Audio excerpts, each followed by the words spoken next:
Ça y est, la WWDC 2023 a eu lieu, du moins sa conférence d'ouverture.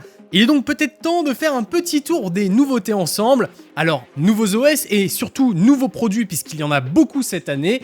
Je vais tout vous présenter dans cette vidéo. Et on commence avec les premières annonces concernant les nouveaux Mac. Parce qu'Apple a commencé directement avec ce point précis. Et comme on s'y attendait fortement, eh bien Apple a dévoilé un tout nouveau MacBook Air de 15 pouces. Châssis donc plus grand, plus endurant, mais toujours aussi fin, ce dernier pesant uniquement 1,5 kg. Dessus, on pourra retrouver deux prises USB-C compatibles Thunderbolt 4, un port jack pour venir y connecter une paire d'écouteurs micro, mais également un port MagSafe pour la recharge. Contrairement aux informations qu'on avait jusqu'ici, l'écran ne mesurera donc pas 15,5 pouces, mais 15,3 pouces, qui reste largement suffisant et offre une nouvelle taille intéressante pour ces MacBook Air. Côté caméra, petite évolution, on se retrouve avec une caméra 1080p pour FaceTime, ce qui pourra embellir un peu vos visioconférences. Un soin important a été apporté à l'audio avec 6 haut-parleurs pour vous délivrer de l'audio spatial dessus. Tout ça tourne grâce, comme on s'y attendait, à une puce M2 et un prix par contre de début de 1599 €. On continue avec les Mac Studio qui eux aussi ont eu le droit à leur petite évolution évidemment. On avait des Mac Studio sous puce M1 et on a enfin les versions sous puce M2. Pas de grand changement au niveau du design, on garde ce design très cubique que j'adore particulièrement, qui rappelle un peu évidemment les Mac mini, mais ici dopé aux hormones puisqu'on retrouve des puces M2 Max et M2 Ultra à l'intérieur. En effet, annonce Apple une évolution de la puissance de calcul de 20% par rapport à la génération précédente et de 30% lorsqu'il s'agit des capacités graphiques. Ces nouvelles versions, et notamment la version sous M2 Ultra, sera capable d'assumer jusqu'à 192 Go de mémoire partagée, ce qui promet de belles performances lorsqu'on pourra les avoir entre les mains. Côté prix, on se retrouve à 2399 € pour la version du Mac Studio sous puce M1 Max et 4799 € si on est sur la version en M1 Ultra en prix de départ. Quelque chose que je vous avais annoncé également et qu'on s'attendait à découvrir lors de cette conférence, c'est évidemment les nouveaux Mac Pro. Et oui, ils ont bien été présentés. Des Mac Pro qui maintenant intègrent uniquement la puce M2 Ultra, toujours proposant jusqu'à 192 Go de mémoire partagée. Et à l'intérieur, vous pourrez retrouver, grâce à 6 ports d'extension, la possibilité d'aller jusqu'à l'équivalent de 7 cartes Afterburner en puissance de calcul vidéo, soit de quoi encoder jusqu'à 24 flux ProRes en simultané. Côté prix, il existe évidemment deux versions, la version en tour et la version en rack.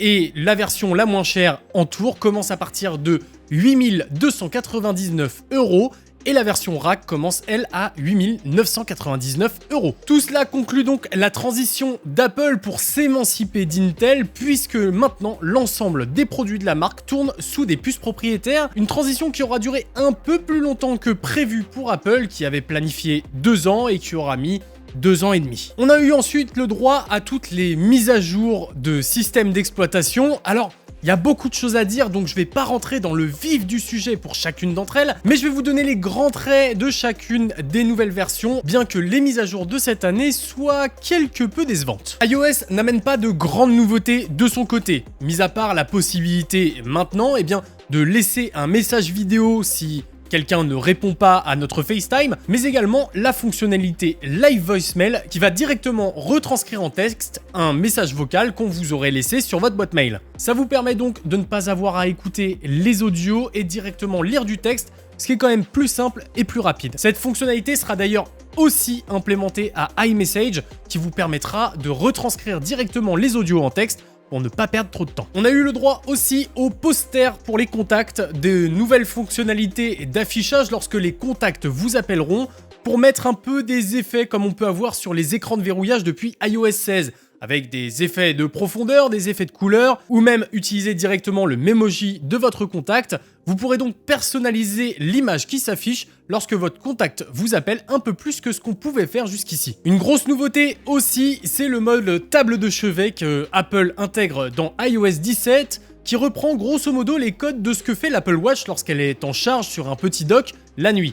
Vous aurez l'heure, la batterie qui s'affiche, mais aussi accès à des widgets assez rapidement pour savoir votre planification de la journée, mais également par exemple contrôler votre domotique directement depuis ce mode. Si elle reste très gadget, cette fonctionnalité pourra permettre à ceux qui n'ont pas d'Apple Watch de profiter d'une expérience quasiment similaire avec plusieurs accès rapides directement depuis ce mode table de chevet. La grosse nouveauté qu'on peut également citer, c'est l'application Journal qui centralisera l'ensemble des données de votre journée, par exemple les données d'activité, vos rendez-vous ou les lieux que vous avez visités, pour les mettre dans un espèce de journal intime numérique dans lequel vous allez pouvoir raconter un peu ce que vous avez vécu dans votre journée. L'idée qu'Apple a ici, c'est de vous permettre de facilement retrouver vos expériences et vos souvenirs en y intégrant des photos, des données d'activité et des données de localisation pour vous permettre de revivre vos moments. Évidemment, iPadOS reprend grosso modo l'ensemble des nouveautés que je vous ai citées pour iOS,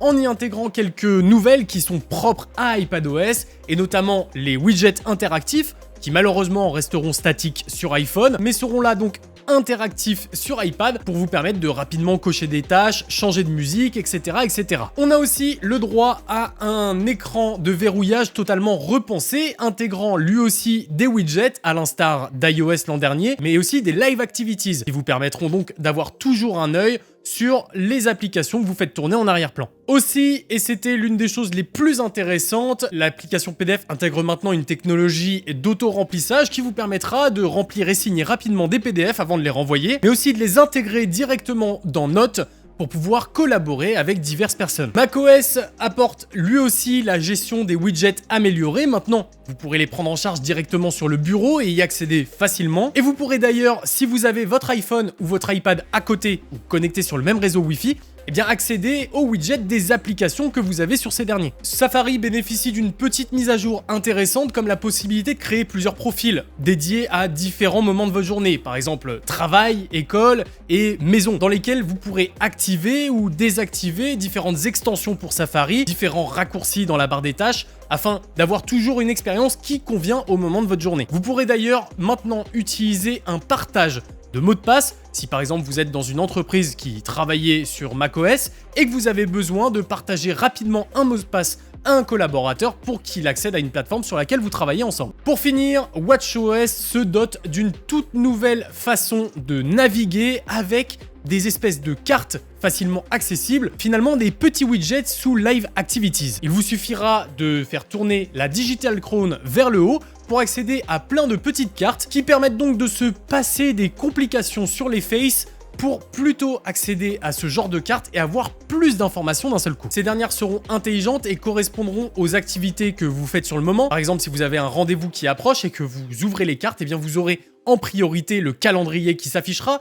Et si vous faites du sport, peut-être plutôt la carte d'activité qui s'affichera. On a eu également le droit à 2 nouvelles faces qui vont arriver sur Apple Watch. La première palette joue sur des dégradés de couleurs et la deuxième Snoopy à l'image de la BD éponyme. Pour finir, Apple a redesigné totalement les activités cyclisme et randonnée, offrant beaucoup plus de précision dans les informations qu'elle communique pour que vous puissiez tirer pleinement parti de votre Apple Watch lors de vos séances d'exercice. Côté santé, Apple a aussi mis le point sur la santé mentale cette année. La possibilité de venir loguer directement dans l'application Temps pour soi, vous savez, celle qui vous demande de respirer régulièrement, votre état mental du moment. Si vous êtes heureux, joyeux, dépressif, un peu en colère, énervé ou triste, vous pourrez le mettre dedans et Apple s'occupera via l'application santé de faire un petit compte rendu de votre état mental en utilisant potentiellement vos données de localisation, de sortie et de sport pour tout combiner ensemble afin de vous permettre d'avoir un compte rendu total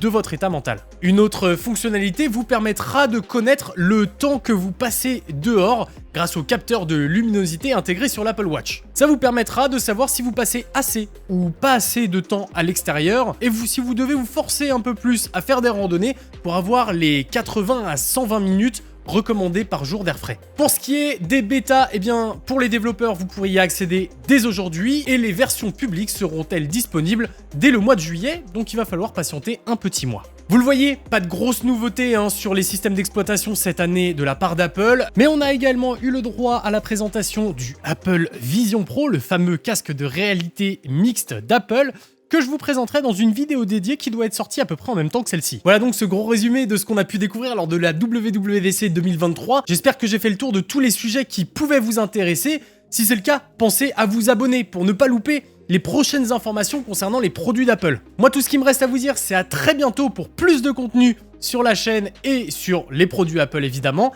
C'était Nacrium. Ciao!